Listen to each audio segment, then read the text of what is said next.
Is injection like the first thing that people should go to? Should it be the last thing people go to? Because there are a lot of other root causes, right? Yeah, totally. Like I get a lot of people that come in here with whole body systemic inflammation. Their hormones are whack. Their GI systems are out of place.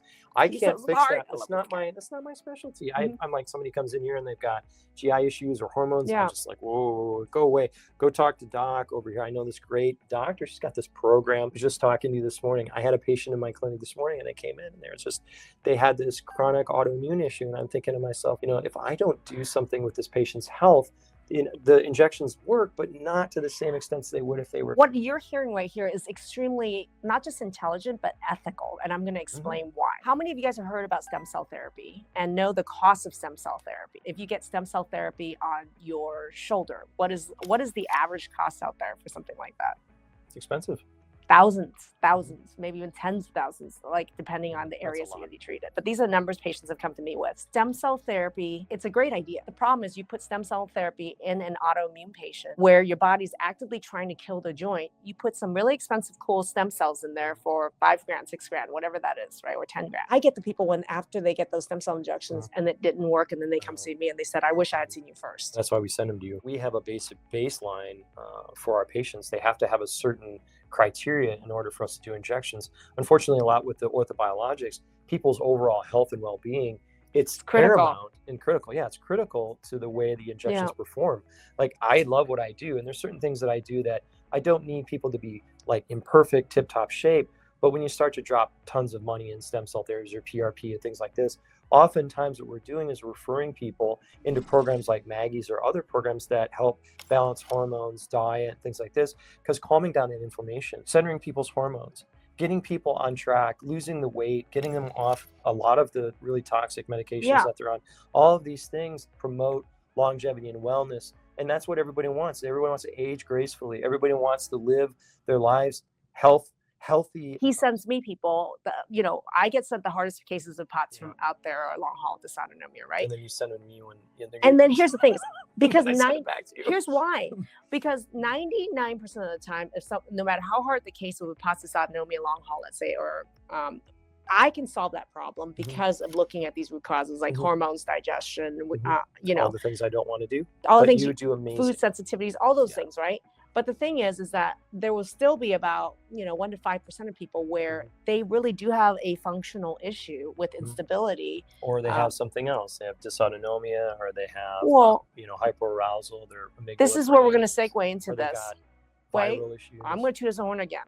Okay, stellate ganglion blocks. You have done how many stellate ganglion blocks? You're one of the top 5 people on the planet with the numbers that you've done. Top 3. How many have you done? Over 2,500. Okay. What is a stellate ganglion block? Let's talk now. Sure. Stellate ganglion block is a precise injection in the neck of anesthetic onto 2 nerve bundles that are the sympathetic chain. So you have a nerve that travels from your brain down through your body. You have 2 actually, and everybody's heard of them. Right. You have the sympathetic fight or flight side, and you have the parasympathetic rest and digest. Most people have heard of the vagal nerve. Vagal nerve is parasympathetic. The parasympathetic side is rest and digest. The opposing side of that is the sympathetic chain. The sympathetic is fight or flight. And typically is overfiring in someone with POTS or dysautonomia. Yeah, exactly. And the parasympathetic side is underperforming. Right. Yeah. And so I think the sympathetic activity is the yin and yang in our body. It's the black, it's the white, and it's supposed to be in balance. And it's not that one's overactive over the other. It's just that one might be working more than the other, and the other is underperforming. It's this Chinese medicine thing of like, do you have the vitality in it, or is it just not working as well? Or do you have too much stimulation from your environment? Have you had viruses? Have you had injuries? Have you had brain trauma? And all these things that can change the dynamics between the two. So what I'm going to tell you guys here is, any of you with POTS, long haul dysautonomia, and been sent to a cardiologist, it's not a cardiac problem. No. Your cardiologists know nothing about what we just said, which is the real root cause of it. And their cardiac meds ain't going to do jack shit for you. Yeah. So I think stellate block then is a way to balance that system again. So if you think of a system that has opposing sides, and they're trying to find balance in each other, and something happens and it can be random. There's 1,000 different reasons for why they can get out of balance. If there was a simple way to reset that system, like turning off the computer and rebooting the computer and turning it back on again, and then having that system better back in balance. So That's what a stellate block does. A stellate block puts the autonomic system back in balance. I talk about the vagus nerve a lot, right? And one of the most important ways to actually upregulate your parasympathetic nervous system is what I call work that is like what we call polyvagal theory, which is what are the things that we can do to actually upregulate the parasympathetic nervous system.